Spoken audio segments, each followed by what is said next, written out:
Hi out there in Facebook land. This is the Raging Verbalist, John Paul Mendoza, and it is Friday. It is the 24th of April. Of course, we're all sequestered and locked in nice and tight. Was out yesterday, traveling a little bit. In fact, it was kind of interesting going shopping. Some things are easier to get, some things aren't. But yeah, welcome to the Raging Verbalist. Let me tell you a little quick part about what the Raging Verbalist is all about. It's all about me having a topic or an area and sharing it with all of you. These are approximately 40 minutes or 8 a.m. Pacific time. And we go until about 40 minutes, and then we cut it off. You can always ask questions of the lovely Sandra. So let me just welcome Sandra. Hi, Sandra. Hello. And Sandra is there working away. She is in a colder climate than myself, so we won't ask her about the weather, but we will. What's the weather like today? It'll be I think a high in the mid 60s. But oh, it's getting hot, yeah, that's right. Shorts and shirt sleeves. I can tell that. Yeah. Yeah. It's, we've had our first hot streak. I think we hit our first 90-degree day this week. So I oh won't. my gosh. Yeah. Jeez. Had to put the AC on yesterday. So, lucky. So we're gonna have a really good, interesting time. I'm gonna talk about the Toolchain process some more, and hopefully all of you are out there will learn from it. Ask the lovely Sandra any question that you want. We'll see if we can get to it. If not, we will keep cataloging it and keep coming back to it. The book is doing well on Amazon. Remote Work for a Better World. Remote Work for a Better World. And go check it out. 99 cents. Come on, you're not spending money on crazy things. What could be better? Also, survivethequarantine.com, survivethequarantine.com. You can go there and you can apply for what we call our virtualization model. So you can see how well you fare on our new quiz or new test and all of that. And then a final announcement is that for those of you who are not aware of this, every Monday I do a paid event, but there is a freemium. That means you don't have to pay for this part of it for Speed Start Monday. Speed Start Monday is a sales meeting for those who either have one, meaning a sales meeting that they hate or don't have one at all. And we get together on Monday, sometimes Tuesday, based upon travel and holidays, but about 6:50 a.m. It's approximate. I come on, I give you a little bit of taste, a little bit of freemium. You get one of those little samplers, just like if you're walking through the Costco or the Sam's Club, and they've got the little hot dog on the stick, or the fried something, and go, yep, that's just stocked over here. So check that out if you want. That is also free, and make sure that you come on by. So we left off last week with a lot of questions, lots of things, and Sandra. So where do we want to kick off on the Toolchain? And before I take a breath and hand it over to her, the reason why Toolchains are so important is that it will give you an incredible advantage and make you much more successful. It is ironic that this concept is not taught in schools the way it should. And most people that I talk to, most businesses that I've turned around, they have very shoddy and poor tool chains, and they wonder why they're not getting stuff done. This will help you get a lot more done, especially now that the virus has got us all sequestered.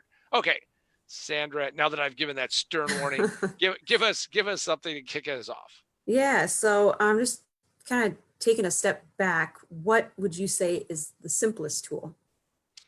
So most of us, our simplest tool that we started with when we were wee little tots is that we probably had this very ugly paper that was almost indestructible and a pencil. And we eventually graduated beyond that. And so I think let's start off by saying, so I'm holding, if you're watching it, if you're just listening to it, I'm holding a pen. Now I happen to use a Pilot G2 with a 1.0. I like to write bold. I like to write big. And that's a tool. Now, the point of it is that a pen is okay. That's a great tool. Nothing wrong with that. However, you need something with it. So you need another tool, and you need something called like paper, pad of paper. Now, you may say, John, that's so rudimentary, it's ridiculous. Now, this is where people get off the rails because they miss the little pieces. They miss the little things that you should figure out and think about. So my wife is at a writing conference with this woman, Natalie Goldberg, and Natalie Goldberg is like this famous author, and she would have these, writings conferences, and my wife would love to go to those. So we would drive to Taos, New Mexico, long drive. But anyway, I like to drive. And we would go to these things and they would have like an intro session that, everybody could sit in on, but, only the paid could stay, kind of like my freemium thing on Mondays. Anyway, so Natalie Goldberg sits there and she holds up a pen and she goes, every one of you has to find your fast writing pen. That's her exact phraseology. And a fast writing pen means that it's not going to snag, it's not going to smear, it's going to go really fast. Well, being left-handed, I mean, I have blackened the part of my left hand a lot. I've smeared a lot of ink. So I was kind of interested in this, but she literally would say, you want a fast writing pen because you want to write fast. As ideas are flowing and popping in your head, you want to write fast, fast, fast, fast, fast. I learned from her about how to do timed writings. That's a different topic than we're going to talk about today. But what she did is she said, look, you want to have the right paper, you want to have the right pen, so you can go out there and get these ideas out of your head. Now, I don't care whatever mechanism or tools you use, but I'm going to tell you that you should always have a pen and a way to capture ideas, because ideas are fleeting. They come into your head and they flow out. So this, in essence, is probably the first tool chain or the simple tool chain you can have, which is a good pen. I happen to like these kinds of pens. And I actually use a special type of paper in the fact that it's actually graph paper. I use quadrille paper because I find it's easier for me to capture my ideas and capture my thoughts.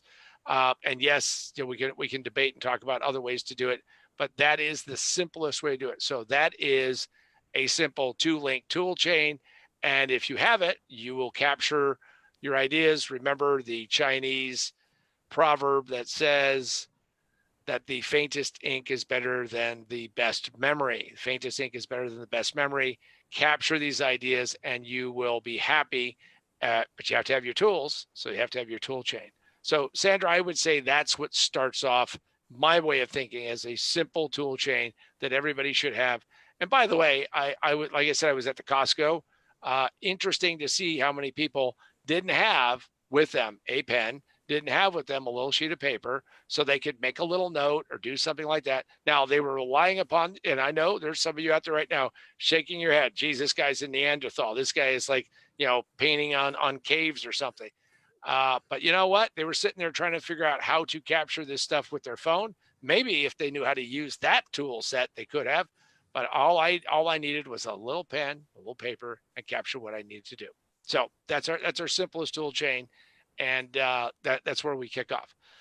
So what was another one of those questions that we had, or places that we should just explore a little bit, because this is important stuff, by the way. If you think this is too rudimentary, I have to tell you that upwards of 90% of those people I've worked with in business, they don't have adequate basic tools. Big mistake. Got to have adequate basic tools. Yeah, so I'd say, what are some general and specific tools? Well, so there's general tools and specific tools. So a pen is a general tool, right? You can use it for a variety of things. You can write the great American novel. If you're not in America, you can write whatever novel you want. You can do a variety of things. But what I can tell you is that when you look at that is a general tool. That is something that you can do and use in a variety of different ways. Now, a specific tool, I always like to think about, like you're going to get your car repaired, and you're going to get your car repaired. Now, I happen to own a Mercedes, and a Mercedes, there are, I don't know how many specialized tools that only the dealership has. Now, they'll sell you the tool, but the tool is ungodly expensive. And the thing is you're going to go buy this tool, and it's just like I had a power window fail on me. Not fun, I can tell you that. When power window fails, it sucks. So I had to go out and get this redone. Now I go on the internet, I'm watching YouTube, and they tell me about how to take apart the door on a Mercedes. Now, we're not going to cover that in great detail, and I'm not going to go out and show what had to happen. But I got the damn door apart, but I couldn't figure out how to make this work because I didn't have the right tools. I ended up having to take it to a mechanic, and he fixed it and actually got the whole thing back together. Now he applauded me in not destroying the parts that had to go back together, so I didn't have to buy extra parts.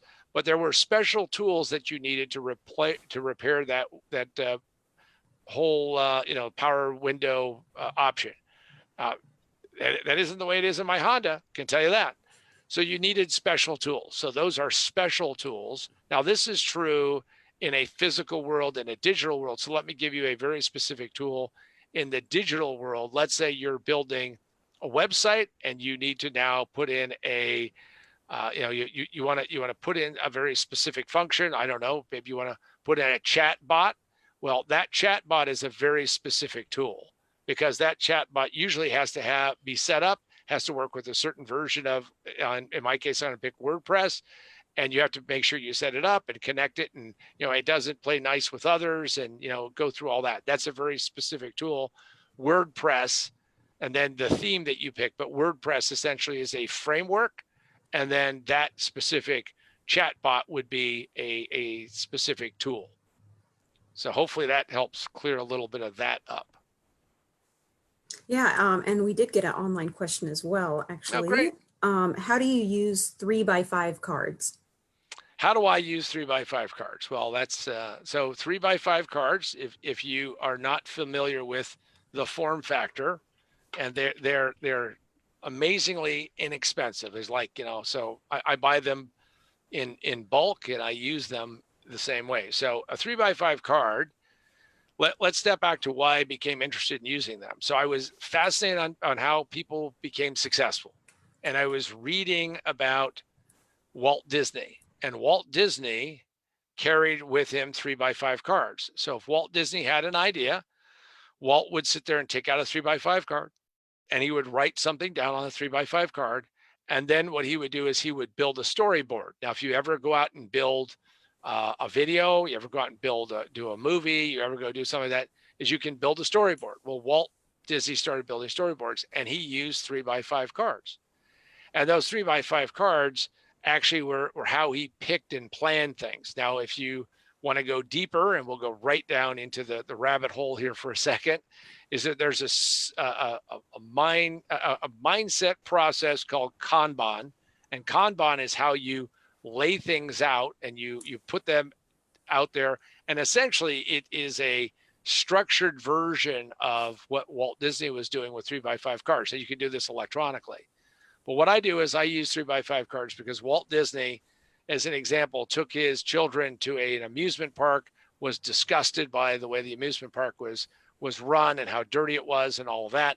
And he wrote down on a 3x5 card, amusement park, and he put that up on future plans.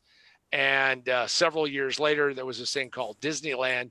And what he did was, from that one 3x5 card, he grew all of the various, if you will, subheadings, and then the subheadings, and laid that out. So it's like a visual version of an outline. The nice thing about a 3x5 card is that if you have something like the quotation I gave you just a few minutes ago, the faintest ink, better than the strongest memory, you write that on a 3x5 card, you carry that with you, you remind yourself, because what it is we have to keep reminding ourselves to do what we need to do to be successful. So I use 3x5 cards to capture ideas. I use them to solve some problems. I use them to take notes. The nice part about them is that unlike other methods that I've tried, and I've tried lots of different methods, is that, and I'll show you how easy it is. So, here I've just rebooted, all I have to do is pick one up, and I've got one, and away I go. And that's a really fast way to do it. You can color code them. You can categorize them. My rules, and again, you don't want to get too stuck on rules, but my rules are usually one idea per card, and lay that out. If I'm going to write, if I see like a really cool headline and I'm going to work on it, I write the headline on the 3x5 card, put the reference of where I saw it, and capture it that way. There's an interesting thing that happens when we're in the physical world. And again, you just have to decide if this works for you. But if you're in the physical world, the process of writing something out connects, and you learn it more deeply, and you learn it more completely. Your comprehension goes up. So if you actually take that note and have that. The other thing is that 3x5 cards are really powerful because you can actually use it for memorization. We know that works because there are flashcards. There's now digital flashcards, but there's flashcards, and now you can easily go through what those are.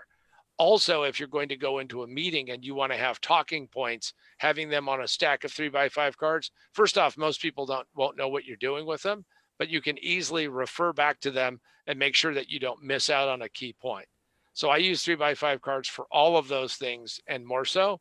And then there are some people who use them to put, recipes. There are some people who put formulas on them.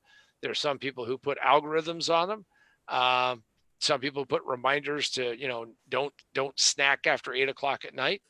There are some people who sit there and say, that they use the double sided and they say, drink water, and then flips over and it says, set your timer for 2 hours and turn over a card. And then, and then when the timer goes off, you flip the card over, it says drink water, and then flip it over, it says, set your timer for 2 hours.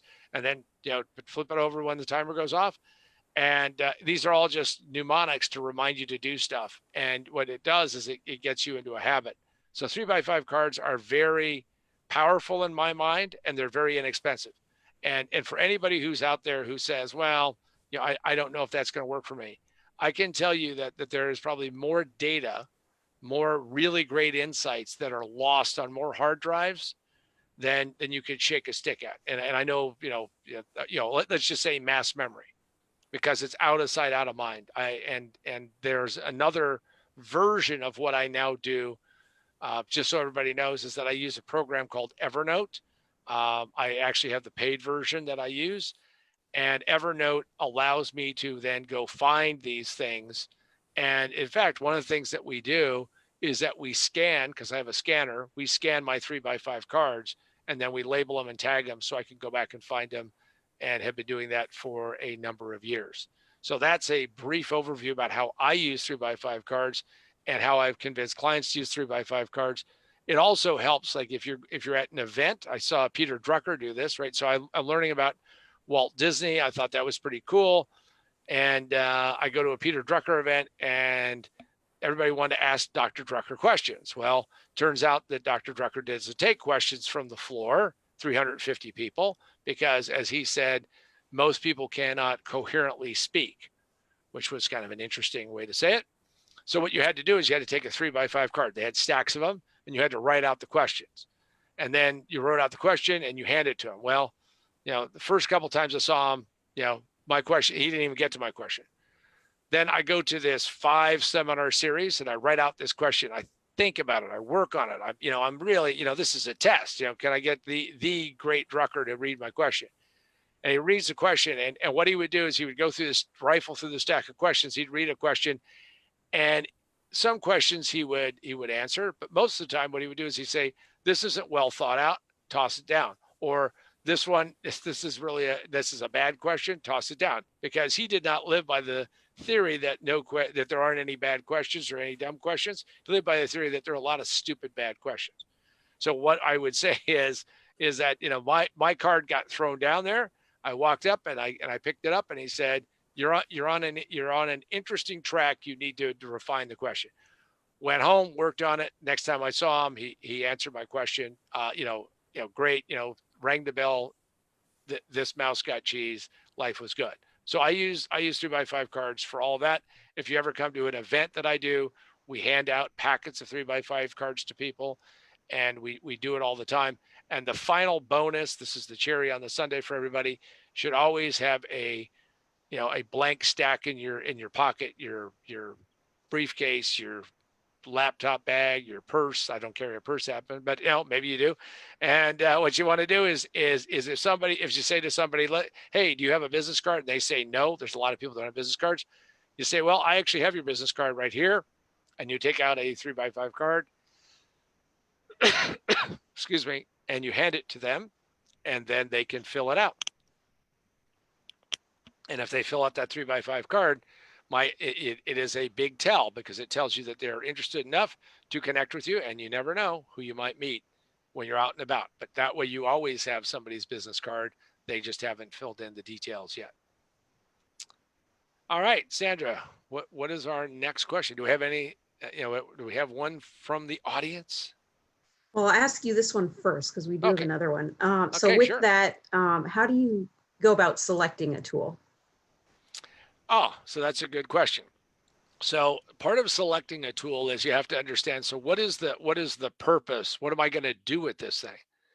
And the hardest thing in selecting something is that, so we all get excited about something that's shiny. Here I show this. I keep this, by the way. I keep a silver dollar, real silver dollar on my, shiny silver dollar on my desk, because sometimes when you're doing money calls, you want to hold money, right? So that's a bonus. So hold money when you're talking to people. Anyway, back to selecting a tool. See, that's a tool right there. It's a reminder that, when you're on a money call, you're holding money. But let's get back to selecting tools. So when you're going to select a tool, you have to say, what is the purpose of the tool? And the mistake that people make is that let's say you're going to need to, put together a presentation. Well, now you have to think about the tool that you're going to select. Are you going to use PowerPoint? Are you going to use Google, Slides? What are you going to use? So part of it is that what is the purpose of it? Where are you going to, how are you going to develop whatever you're going to use with that tool? Because in the end, all tools are about leverage. Tools are a way to leverage what you could do some other way, but now you can do because you have this tool, you have this capability. So and by the way, tools have lots of latent capability, meaning that they're unutilized. People don't get much out of them. And that's kind of sad, which is why we always I stress that you want to make sure that you develop a mindset of saying, okay, when I actually am going to embrace a tool, I'm going to learn as much about that tool as possible. So when you select a tool, you say, what is the purpose of the tool and how am I going to use this tool to achieve an end result? So that's a key part of it. So when, if you go out, you're going to buy, we're back to going to buy a pen. What am I going to use that pen for? What is the concept of what that pen is all about? There's the story about, there's two space programs, the US and the Soviets, and now they have to figure out how to write in space. Well, there's no gravity. So my pen, your pen, all works off of gravity, right? Gravity is, pushing the ink down, it's pulling it down. So now what happens is that in space, you don't have gravity. So the US government goes out and they put out an RFQ, a request for, or actually an RFP, request for proposal. Hey, we got to figure out how to make this pen where you can write it in space. And this company called the Fisher Pen Company invented a way that they could put inside of it a pressurized container, which forces the ink through. Doesn't matter. That means you can write upside down. You can write anywhere. You can write in space. Now, the Soviets didn't have that kind of money. So what they did was they actually used a very different process, which is they used a pencil. Because with the pencil, you don't need that. You just whittle off a little bit of wood and away you go and you can write.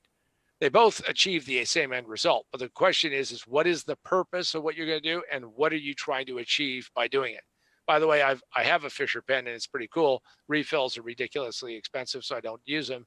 I mean, because I go through lots and lots of pens.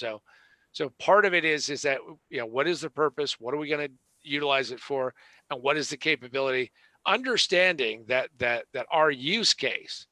So let's take something absurd.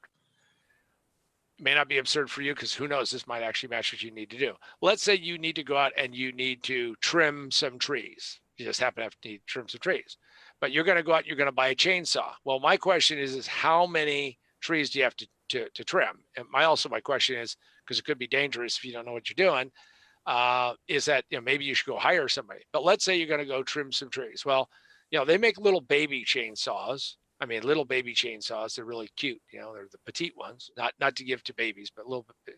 And what they are is you plug them in, and you got this big ass cable, and you trim them, and it's a chainsaw. Now, having grown up in Colorado and having met people who were loggers, they have this big ass chainsaw and this huge motor. And all I can tell you is just picking the damn thing up was unbelievable. Well, all of those the purpose is to cut wood. The question is to what level, what degree, where do you have to get to actually do that? So now that has to come into play. So you select your tool based upon your purpose, the capability you need, and what is the end result, and then how much you're going to utilize that tool over and over and over again. All right. So hopping over to the online question, how do you use quotes so well with so much versatility? How do I use quotes so well? Quotes, So, yeah. this is outside of the Toolchain thing.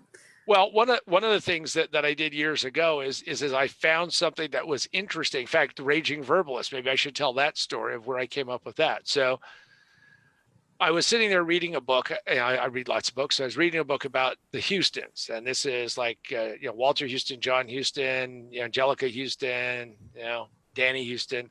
Now the Houstons are an entertainment family, and John Houston was a very famous director. I like him a lot. Liked him a lot, and I'd seen all these movies about him, and so I was interested in how he got to where he got to. And Houston is working on a film. And by the way, Houston won an Academy Award for writing a screenplay at one point in time. So I mean, this guy's got statues. And he was talking about, how he is sitting there and he hires Ray Bradbury. Now, Ray Bradbury, if you don't know who that was a science fiction writer, wrote Fahrenheit 451, famous writer. And Ray Bradbury had a very specific way that he wrote. Now, their styles could not be more opposite. They could not clash more. And they go through and they write up the script. And the script gets finished. And Ray Bradbury comes in and says, I want my name taken off of it because I don't really like where it went to. And John Huston said, well, why is that? And he goes, well, because you didn't write any of this, pointing to Houston. And he goes, what do you mean I didn't write any of this? Well, he said, well, you didn't write any of this. And Houston says, well, okay, well, let's do it this way. Why don't you take a red pencil? I'll take a blue pencil, and we'll go through the script, and every word that you think is attributable to you, you underline, I'll underline mine. They did that, and they find that Houston had more words than Bradbury. And Ray Bradbury, just gets totally frustrated and says, listen, here's the issue. I sit and roll up a sheet of paper in the typewriter, and I start typing and I write.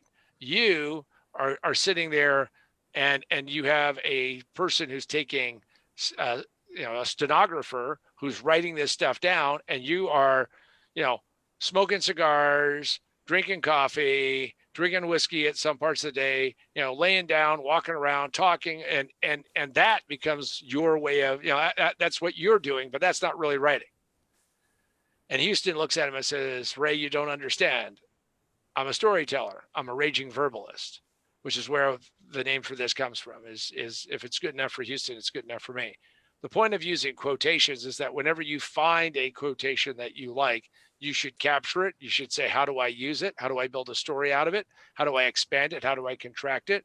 How do I then make that part of an ongoing, ever increasing, ever changing chain and list of things that I can use? One, I guess, could look at the fact that quotations are a part of a tool chain in that they help you write a story, or help you write a piece of copy, or help you write an email, or help you do something like that.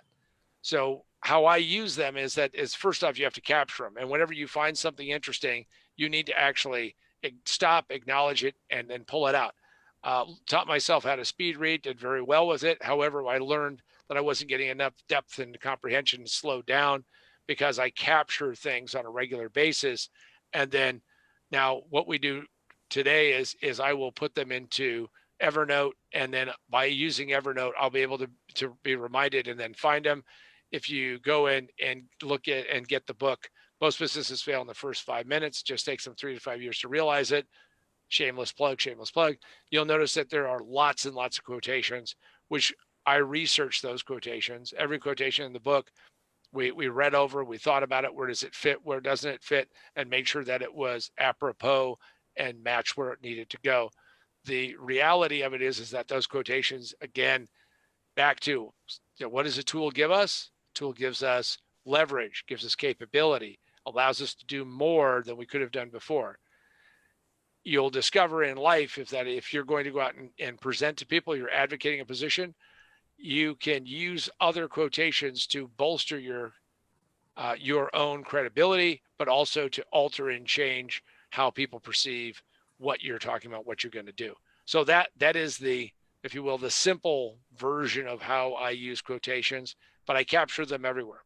In fact, if I'm watching something on television, and I have, by the way, DirecTV, and somebody says something that's interesting, like this is a quotation that's in the book. In fact, probably I should probably, Gabe and I will probably put up a website, or on the website, the positiontowinbook.com website is, can you find the Easter eggs that are buried in the book? Because there's a bunch of them.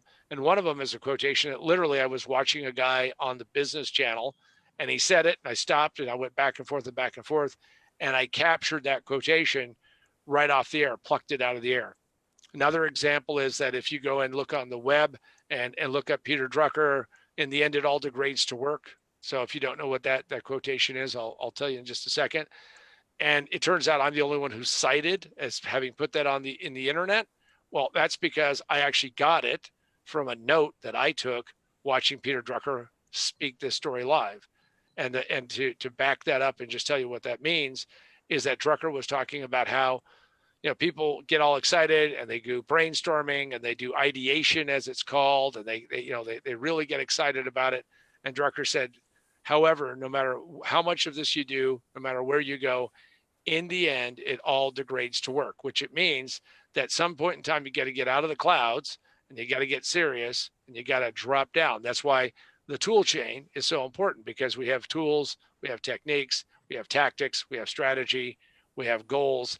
You've just heard the layer cake, and in between each of those, we have logistics of what we have to do to deliver that. All right, we probably have time for one or two more questions. Right. Excuse me. So what's your thought process on kind of creating the tool chain? So it's always best if you're going to solve a maze, if you've ever seen a maze on a sheet of paper, that you can start on the outside and work your way in, or you can start on the inside and work your way out, which some people call cheating.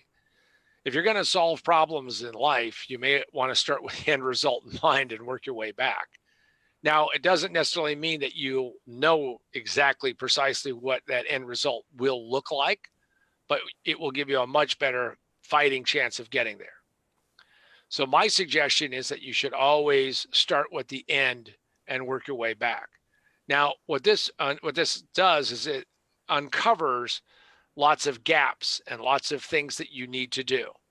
An example of what we're doing today, just to get this put together, Sandra and I, early in every week, we get together on a Zoom. Now Zoom, it used to be, we used to use a different service, but we get together on Zoom. We record the conversation and we go through and we talk about how many tweets and how many emails and how many questions. And we go through what is the theme? What are we going to talk about? Now, that doesn't mean that we nail it down. Doesn't even mean we have close to a script, but what it does is that this is the first pass. This is the getting organized part of it. This is also a frustration of those of you who are hard chargers, is that you don't want to do the preparatory work. And I'm going to tell you right now, there is no, the best shortcut is there is no shortcut sometimes. So what you have to do is you have to go and you have to do that preparatory work. So what we do is we record this. Now, as is all of life, we're running up against deadlines constantly because we're up against deadlines. So, it's like, okay, John, be creative. Okay. And Sandra's sitting there with the, because again, she grew up on a farm, sometimes you gotta poke the animal to make the animal move. Right. So, little cattle prod. That's it. You got to move them along. So what you got to do is you got to move along. You got to move along. And the point of it is that we got to get to the point of where we capture what we need to capture. Sometimes it works easily. Sometimes it's not. And then we need to take that audio. Actually, I just take the audio because now I have to, because we record it, take the audio. I then toss it over to a service called Otter, OTTER.ai. And Otter then does the transcription. And as soon as I get it downloaded to my computer and then uploaded to Otter, I ping Sandra through texting, right? So I don't want to leave any steps out. So I'm texting her saying it's up there. And then Otter takes whatever amount of time it takes, because it's a bot. It's not a real person doing transcription. And I go back to her and say, okay, it's on its way. So that way she can be aware of it. And then when it pops up and tells me that it's ready, I text her again and say it's ready. And she goes in and she downloads she goes on there and she can listen to it again. And she can then work through it. And then she has to extract the tweets, the emails, and the questions and put those together. That is just a single segment to get this set up so we can produce the show for Friday. And by the way, this is better than we were before, because here's the reality is that it is an iterative process to learn how to use a tool chain and what's necessary and what needs to take place. Like I said, we used to do it differently. We tried it differently, and this is a much more effective way to do it. And this way gets it done. So think about the steps we have to do. We schedule a time, we get on a Zoom call, we record it. She gives me the prompts, tells me what we need to do. Zapping with the prod. We move along. We finish. We gotta let Zoom do its thing. I gotta then send it over to Otter. Otter's gotta do its thing. In the meantime, I'm texting to make sure we communicate, and then Sandra does it. And then, by the way, she then does three things. She sets up the emails, she sets up the tweets, and then she puts the questions into a Google Doc. All of those require different tools. All those require different items to come together. And that's the beginning. That's the first step, just to get that done. All right, time for one final question before we wrap up for today. Boy, time goes fast when you're having fun. That's right. So I would say, why is it so important for people to understand and know the tool chain? So when I look at the difference between people who are very successful in life or very successful in, let's take it to a much more narrow view. If you're going to be successful selling, when I see people who are successful at selling, they're organized, they get things done, they stay on top of their deals, and they work to understand where their time goes. If you don't have a tool chain, if everything is haphazard, if everything is, I'm always stumbling and fumbling my way through it. If that happens, what takes place is that you have a lot of wasted motion, a lot of wasted energy. And because of that, you're not going to be nearly as successful as you could be. And because of that, you're not going to be as capable as you can be. So when somebody says to me, I just can't find the time to do all of these things. Well, part of it is the fact that you're stuck in using either inadequate tools, or you don't know how to use the tools, or because you're not getting the leverage, because tools actually give you great leverage. And if you can't figure out how to do those things, then what you're doing is you're putting yourself at a huge deficit. The reason why the tool chain as a concept is so important, why I say it's sad, very sad that we don't teach this to children in school, is that if you actually learn how to use your tools properly and become better at it, the anxiety of getting things done, not saying that work isn't hard, but people usually don't even get started before they actually have to go and they can't even get started. So they delay it because they have all these impediments, and those impediments are oftentimes the tool chain itself. Get the tools in the tool chain get in the way, and you're not actually getting to the real work. I'll give you a great example. I was sitting there at a Dan Kennedy event, had just gotten to know Dan a little bit. Dan was helping me make a lot more money. Thank you, Dan. Dan, hopefully still with us. And I was sitting there, and I walked up to him, and I asked what I thought was a pretty smart question, right? I thought it was okay. I needed to have an answer because I was just trying to grasp what was going on. I said, well, how do you put together a coupon? If we're going to do a direct response coupon, what does it look like? And Dan grabbed a sheet of paper, flipped it over, drew a rectangle, wrote the word coupon, said, put in an offer in here. This is a coupon. Get it? And handed it to me. Took him, I don't know, a minute to do that, minute and a half. Now you may say, John, but that's so rudimentary. Right, except that I didn't connect those dots. I didn't see that. Understand that he took rudimentary tools and converted it into something that was potentially real money.